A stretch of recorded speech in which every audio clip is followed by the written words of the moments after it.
नमस्कार दोस्तों, 9 दिसंबर सोमवार के प्रमुख समाचार इस प्रकार से हैं। आज है मार्गशीर्ष शुक्ल पक्ष की अष्टमी तिथि है। आगे बढ़ते हैं अगली खबर की तरफ। 9 दिसंबर को ही अंतर्राष्ट्रीय भ्रष्टाचार निरोधी दिवस मनाया जाता है, लेकिन राजस्थान में कड़वी हकीकत यह है कि राज्य सरकार इस दिवस को तो मना रही है और लोगों को बता रही है कैसे भ्रष्टाचार को नहीं करके भ्रष्टाचारियों को जेल पहुंचाना है। वहीं दूसरा कड़वा सच है कि सरकार खुद सालों पहले भ्रष्टाचार के मामलों में पकड़े गए अफसरों और कर्मचारियों पर केस चलाने के लिए भ्रष्टाचार निरोधक ब्यूरो एसीबी को अभियोजन स्वीकृति तक नहीं दे रही है। 30 अक्टूबर 2024 की एसीबी की एक रिपोर्ट के अनुसार राजस्थान में से 558 मामलों में अभियोजन स्वीकृति पिछले 6 महीने से लेकर अधिकतम 16 साल से पेंडिंग है। इनमें से 93 मामले कार्मिक विभाग और 465 मामले 52 विभागों के पास अलग अलग स्तर पर पेंडिंग है। 93 मामले अफसरों के कार्मिक विभाग के पास पेंडिंग है, जिसमें IAS, IPS, RS, RPS, doctor सहित कई अधिकारी इसमें शामिल हैं, जो खुलेआम रिश्वत लेते पकड़े गए, लेकिन फिर भी उन पर कोई अभियोजन स्वीकृति सरकार द्वारा नहीं दी जा रही है। सबसे अधिक स्थानीय निकाय विभाग के 114 और पंचायती राज विभाग के 88 मामले पेंडिंग हैं।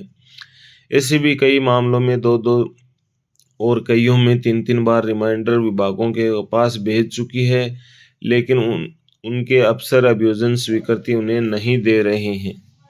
Rising Rajasthan global investment summit का उद्घाटन आज सोमवार को प्रधानमंत्री नरेंद्र मोदी करेंगे।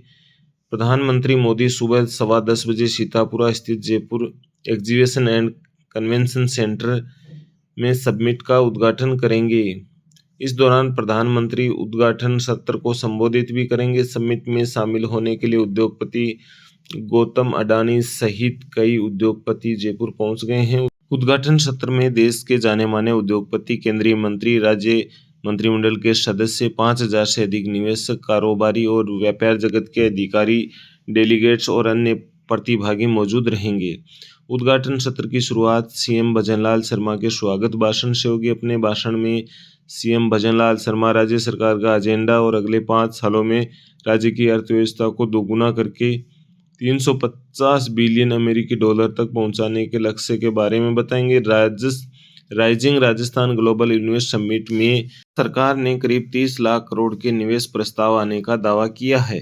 3 दिन चलने वाले इस कार्यक्रम में पहले दिन राइजिंग राजस्थान का उद्घाटन समारोह होगा, वहीं साथ ही स्वागत भाषण के अलावा प्रधानमंत्री का संबोधन होगा और देश के उद्योगपति भी जुटेंगे। होटल रामबाग पैलेस में सोनू निगम की परफॉर्मेंस भी होगी। वहीं दूसरे दिन प्रवासी राजस्थानी कॉन्क्लेव का सम्मेलन होगा। राज्य सरकार द्वारा राजस्थानियों के लिए किए जा रहे प्रयासों पर भी चर्चा होगी। इसके अलावा बॉलीवुड सिंगर रविंद्र उपाध्याय अपनी प्रस्तुति देंगे। वहीं तीसरे दिन एमएसएमई कॉन्क्लेव का आयोजन होगा। प्रदेश में भाजपा की सरकार होने के बाद भी भाजपा सदस्यता अभियान में कई जिले व विधानसभा क्षेत्र पिछड़ गए हैं। अभियान में 85 लाख से ज्यादा सदस्य तो बन गए हैं, लेकिन लक्ष्य के दावों से बहुत पीछे रहा है। अब केंद्रीय नेतृत्व ने सदस्यता अभियान में काम नहीं करने वाले जिलों व विधानसभा क्षेत्रों को लेकर रिपोर्ट ली जा रही है। पार्टी ने चुनाव में मौजूदा जिला व मंडल स्तर के पदाधिकारियों पर गाज गिरना तय माना जा रहा है। कई जिलों में पदाधिकारी 50,000 भाजपा सदस्य भी नहीं बना पाए। कुछ विधानसभाओं में भाजपा सदस्यों की संख्या 20,000 से भी कम रह गई है। पार्टी का केंद्रीय व राज्य नेतृत्व इन जिला व मंडलों को लेकर गंभीर है। कई जिला अध्यक्षों ने सदस्यता अभियान के दौरान विधायकों सहित अन्य जनप्रतिनिधियों के सक्रिय नहीं होने की रिपोर्ट भी दी थी। साल 2014 में सदस्यता अभियान से प्रदेश में करीब 83 लाख सदस्य बने थे। केंद्र ने इस बार 1 करोड़ का लक्ष्य दिया था और इस अभियान के तहत 85 लाख ही सदस्य बन पाए हैं, जिनमें 65 लाख सदस्य ऑनलाइन और 20 लाख सदस्य ऑफलाइन बने।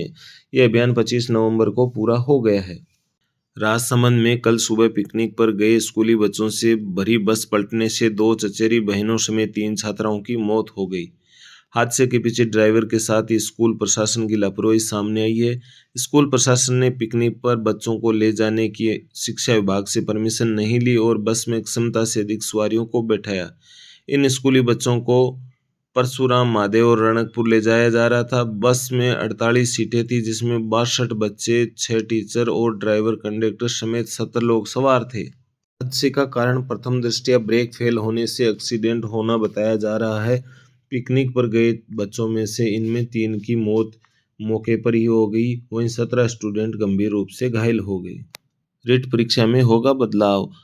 रीट परीक्षा में इस बार सरकार ने बदलाव की तैयारी की है। पहली बार बीएड, डीएलएड प्रथम वर्ष के विद्यार्थी भी रीट में शामिल हो सकते हैं। शिक्षा मंत्री के निर्देश के बाद शिक्षा विभाग ने इसे लागू करने की कवायद शुरू कर दी है। अब तक रीट में वही विद्यार्थी दे सकता था जिसने या तो बीएड या डीएलएड पास कर ली हो या फिर बीएड डीएलएड के अंतिम वर्ष में अध्ययनरत हो, लेकिन ऐसा पहली बार होगा जब बीएड व डीएलएड प्रथम वर्ष के विद्यार्थी भी शामिल हो सकेंगे। यानी बीएड व डीएलएड पाठ्यक्रम में प्रवेश पाते विद्यार्थी रीट परीक्षा में शामिल हो सकेगा। यह बदलाव इसलिए किया जा रहा है ताकि जब भी वह अपनी डिग्री पूरी करके निकले तो उसके पास पहले से ही रीट की पात्रता हो, उसको डिग्री हासिल करने के बाद रीट के लिए इंतजार नहीं करना पड़े। नए प्रावधानों से 1.5 लाख से अधिक विद्यार्थियों को फायदा होगा। प्रदेश के बीएड डीएलएड पाठ्यक्रम में प्रथम वर्ष में अध्ययनरत विद्यार्थी भी रीट की पात्रता के लिए भाग्य आजमा सकेंगे। प्रदेश में एमसेंट नीति 2024 से हुई लागू। एमसेंट से बजरी 10% होगी सस्ती, वहीं नई 100 इकाइयों से 4,000 लोगों को मिलेगा रोजगार। देश में बजरी के विकल्प के रूप में एमसेंट को बढ़ावा देने के लिए पॉलिसी लागू हो गई है। खान विभाग ने प्रतिवर्ष 100 यूनिट का लक्ष्य रखा है। अगर 100 यूनिट पर काम शुरू हुआ तो 4,000 लोगों को रोजगार मिलेगा। प्रदेश में मार्च 2025 तक टारगेट के अनुसार यूनिट ऑक्शन का काम पूरा होगा। उधर एमसेंट इकाइयों की स्थापना के बाद बजरी की दरें 9 से 10% कम हो जाएंगी। वहीं प्रधानमंत्री नरेंद्र मोदी के द्वारा आज दोपहर बीमा सखी योजना का शुभारंभ किया जाएगा। योजना के तहत 3 साल में 2 लाख महिलाओं को योजना के अंतर्गत स्वावलंबी बनाने का लक्ष्य रखा गया है। एलआईसी की इस योजना के अंतर्गत न्यूनतम आयु 18 वर्ष व शैक्षणिक योग्यता 10वीं पास होगी। 3 साल के लिए स्टाइपेंड भी इस योजना में दिया जाएगा। इस अवधि के बाद नियमानुसार उसकी एजेंसी जारी रहेगी। एलआईसी अपने एजेंट्स को शर्तों के अधीन कैरियर बनाने का अवसर भी प्रदान करती है। बढ़ते हैं मौसम की खबर की तरफ। राजस्थान में 3 दिन शीतलहर का अलर्ट जारी किया गया है। जयपुर में सीजन की सबसे सर्द रात रही। आज गंगानगर, हनुमानगढ़ में भी बादल छाए रहने की संभावना है।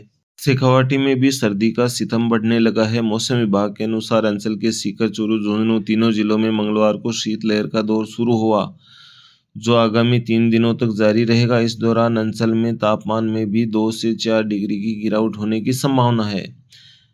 मौसम विभाग जयपुर ने तीनों जिलों को लेकर शीतलहर का येलो अलर्ट जारी किया है। ऐसे में अंचल में अचानक सर्दी बढ़ने की संभावना है। वहीं बरसात से भी बढ़ सकती है सर्दी। मौसम विभाग के अनुसार पश्चिमी विक्षोभ से पंजाब और हरियाणा में 2 दिन बारिश की संभावना है। इसका असर प्रदेश में भी देखने को पड़ेगा। मंगलवार से प्रदेश में सीकर, चूरू, झुंझुनू, हनुमानगढ़ व गंगानगर में सर्द उत्तरी हवाएं चलेंगी। शीतलहर का ये दौर 12 दिसंबर तक जारी रहेगा। जमाव बिंदु तक भी पहुंच सकता है पारा।